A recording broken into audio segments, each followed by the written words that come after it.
there were some reports that we'd see both quarterbacks out there, with Luke also being involved with Brock Glenn. And I was telling VZ, that would have been the last kind of straw almost there for me with Norvell. I don't think that would have been deserving for Brock to not have a full game and be out there, unless he's up, like VZ and I were saying, if he's up, they're up 45 to something, or they're getting absolutely, bounced, and there's multiple interceptions, 2-3 interceptions from Brock Glenn. He's having a really brutal game. But I know Mike talked about it after the game as well, and there was some thought of having Luke go out there, but felt like pretty comfortable with what Brock was giving them and the offense, which is a good sign to the head coach. But I just still like, probably.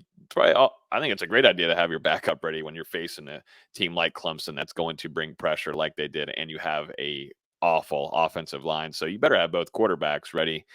But I wouldn't have been a big fan of them sharing snaps in that game. I think Brock deserved to have a full game under his belt.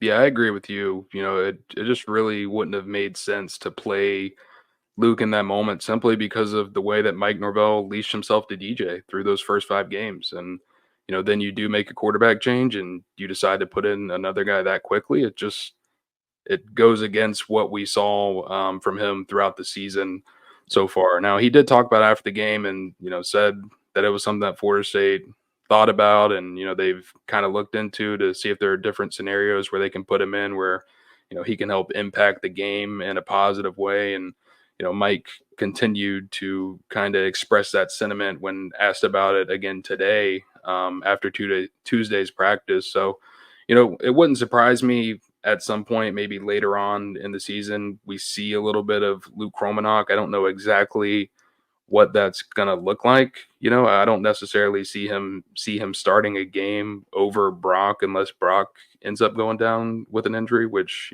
hopefully that doesn't happen for FSU. But there's certainly a lot of potential there with Luke. And I mean, he was pretty damn good out there today during Tuesday. And you're also in this weird kind of situation where you've got a second-year quarterback and you've got a first-year quarterback, and you've got to figure out which one of these guys is going to be the guy of the future. So, Florida State with Brock Glenn now being the starter, and it looks like he's going to get a significant amount of action here before the season is going.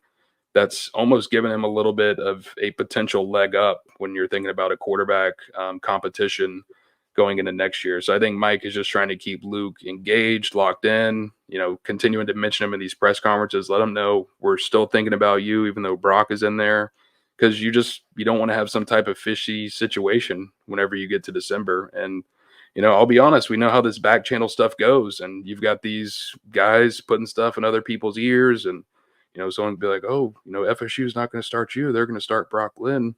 Come here and you can play immediately. I mean, we know how this stuff goes. It's a dirty game now in the transfer portal. So Florida State, they've got to kind of do a little work here on both ends.